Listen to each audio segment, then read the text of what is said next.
Liz Cheney, Congresswoman, thanks so much for being here. So the Russian prison service announced Friday that Vladimir Putin's critic, Alexei Navalny, is dead. Biden says Putin's responsible. Do you agree? And how should the U.S. respond? Yeah, there's no question. Absolutely, he's responsible. The best thing that we can do right now is to pass the aid bill that the Ukrainians need so urgently to help them continue what they're doing to defeat Putin's army in Ukraine. And one thing that's really important, Jake, for the viewers to recognize and understand is one man has the power in his hands to get that done, and that's Mike Johnson. The Speaker of the House. The Speaker of the House, Mike Johnson. It's very unusual, actually, in American history to be in a situation where one man holds that kind of power who's not the president. But Mike Johnson could, if he wanted to, today announce that he's going to call the House of Representatives back into session. He could put the bill that's already passed the Senate onto the floor of the House for a vote tomorrow.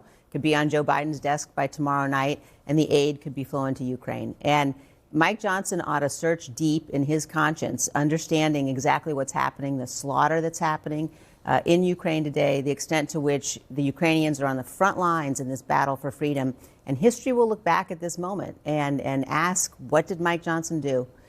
He has said, and I take him at his word, that he believes that God has told him that he's called to be Moses. And I think Mike Johnson ought to look at whether or not this is actually that moment, and he ought to help the Ukrainian people. It's been made clear to Speaker Johnson that if he does that, he brings up this bill and just allows it to be voted on, even if he votes against it. If he just introduces the bill that, as you know, already passed the Senate, there will be repercussions for his speakership. The members of the House Freedom Caucus may offer a motion to vacate and remove him from his speakership. That is the threat facing him.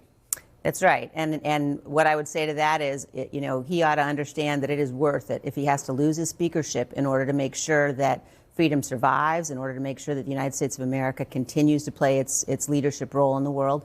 He ought to read what's happening in Ukraine today. He ought to read about the slaughter that's going on. And he ought to understand that we are at a turning point in the history, not just of this nation, but of the world. And again, he's going to have to explain to future generations, to his kids, to his grandkids, whether or not he did what was right, whether or not he was a force for good and aided the cause of freedom, or whether he continued down this path of cowardice and doing what Donald Trump and Vladimir Putin want him to do. Well, you say